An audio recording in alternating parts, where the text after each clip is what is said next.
स्थानिक स्वराज्य संस्थांच्या निवडणुकांच्या पार्श्वभूमीवर मनसेच्या मेळाव्यामध्ये राज ठाकरेंनी सत्ताधाऱ्यांना इशारा दिला। स्थानिक पक्षांना संपवण्याचा कट सुरू असून मतदार यादीत लोक घुसवली जात आहेत। जवळपास 96 लाख खोटे मतदार यादीत भरण्यात आले आहेत असा आरोप त्यांनी केला। अशा प्रकारे होणाऱ्या निवडणुकांना काय अर्थ आहे? निवडणुकीत आधीच मॅच फिक्सिंग झाली आहे असंही त्यांनी म्हटलंय। यावेळी राज ठाकरेंनी न्यूज 18 लोकमतचा आमदार भुमरेंचा व्हिडिओही दाखवलाय। आमदार भुमरेंनी 20,000 मतदार बाहेरून आणल्याचा दावा केला होता। खोटी नावं भरून निवडणुका घेण्याचा डाव असून मतदार यादी स्वच्छ केल्याशिवाय निवडणुका घेऊ देणार नाही असा इशाराही राज ठाकरेंनी या मेळाव्यातून दिलाय।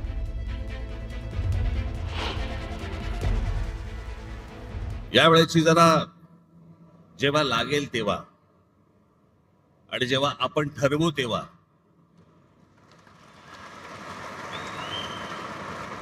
निवडणूक लागेल।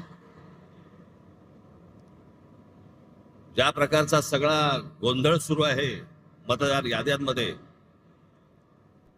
हा आत्ताचा नाहीये, हा गेल्या काही वर्षांचा आहे।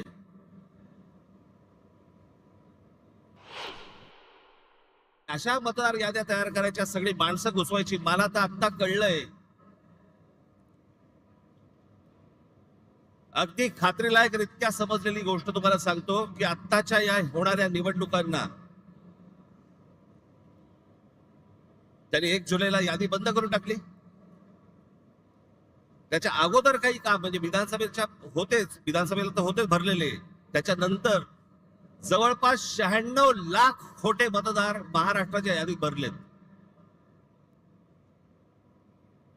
मुंबईमध्ये असेच 8-8.5 लाख, 10 लाख, ठाण्यामध्ये असेच 8-8.5 लाख, पुण्यामध्ये भरलेत, नाशिकमध्ये भरले, प्रत्येक शहरांमध्ये, प्रत्येक गावागावामध्ये भरलेले आहेत। हे ज्या निवडणुका घ्यायचं म्हणतायत ना, हे जोपर्यंत ही मतदार यादी पूर्णपणे स्वच्छ होत नाही, सर्व राजकीय पक्षांचं समाधान जोपर्यंत होत नाही, तोपर्यंत या महाराष्ट्रामध्ये निवडणुका घेऊनच दाखवा।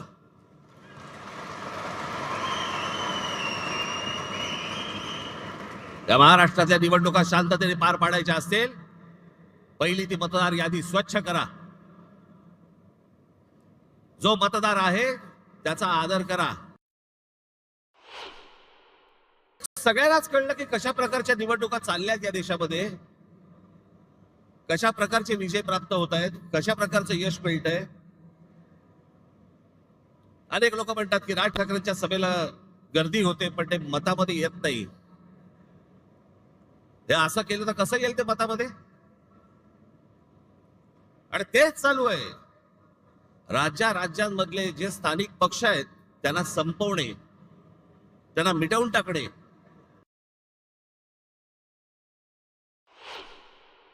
अशा निवडणुका होणार आपल्या देशात। मग कशासाठी प्रचार करायचा, कशासाठी उमेदवार भरायच्या, कशासाठी निवडणुका लढायच्या, कशासाठी पैसे खर्च करायचे, कशासाठी मतदारांनी रांगेमध्ये उभं राहायचं आणि मतदान करायचं? अशा प्रकारच्या निवडणुका जर होत असतील तर हा संपूर्णपणे या महाराष्ट्रातल्या आणि देशातल्या मतदारांचा अपमान आहे। तुम्ही मत द्या नाही तर नका देऊ। मॅच फिक्सिंग झालेलं आहे, मॅच सेट आहे।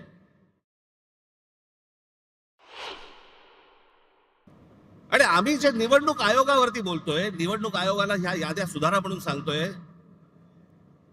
मला समजत नाही सत्ताधारी पक्षाचे लोक का चिडतायत। लागतंय ना कुठेतरी।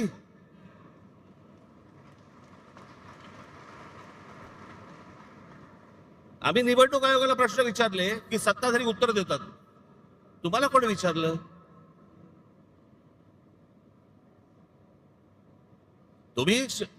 तुम्हाला वाटतंय, तुम्हाला राग येतोय कारण शेण खाऊन ठेवलंय। आताही बघा, गेली विधानसभा झाली, 232 आमदार निवडून आले, 232।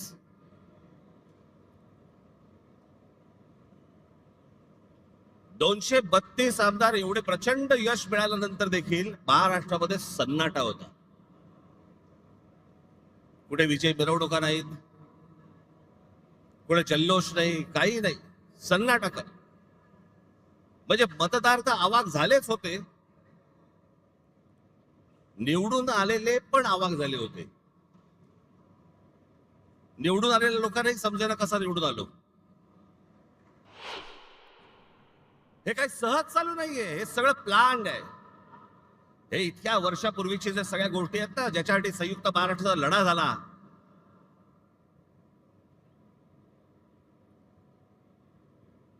ही गुजरातला मुंबई हवी होती आणि महाराष्ट्राला मुंबई देऊ नका असं म्हणणारे पहिले कोण होते? वाईट याच गोष्टीचं वाटतं की ज्यांच्याकडे आम्ही आजपर्यंत आदराने पाहत आलो आम्ही, त्यांनी सांगावं की मुंबई महाराष्ट्राला मिळणार नाही म्हणून. आणि ते होते, पहिले होते वल्लभभाई पटेल. तुमचा विश्वास बसणार नाही. आचार्य यात्रांची पुस्तकं वाचा, मग तुम्हाला समजेल, सगळ्या गोष्टी समजतील. इतिहाला पहिला विरोध कोणी केला होता?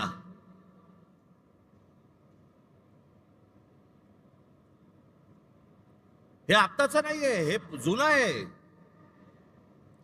हे आत्ता फक्त सगळ्यांच्या साहाय्याने ते करत येत आहेत.